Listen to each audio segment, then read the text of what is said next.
Voice of America Washington से news minute के साथ मैं हूँ ताबिंदा नईम। अमेरिका और भारत ने दिफाई ताउन के एक नए 10 साला फ्रेमवर्क मुआहदे पर दस्तखत किए हैं, जिसके तहत दोनों मुल्कों की बहरी अफवाज में ताउन बढ़ाया जाएगा और भारत की दिफाई सलाहियतों में इजाफे के मुश्तरका इकदाम किए जाएंगे।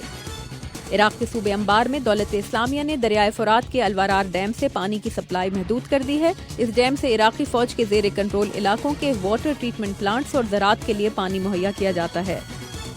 यूक्रेन के सदर पेट्रो पोरोशेंको ने खदशा जाहिर किया है कि रूस और उसके हिमायत याफ्ता बागी किसी बड़ी कार्रवाई की तैयारी कर रहे हैं और बागियों के जेर कंट्रोल इलाके में 9000 रूसी अफवाज मौजूद हैं। बुध को दोनियास के अतराफ में फरवरी की जंगबंदी के बाद होने वाली बदतरीन लड़ाई में 5 यूक्रेनी फौजी और 80 बागी हलाक हो गए थे।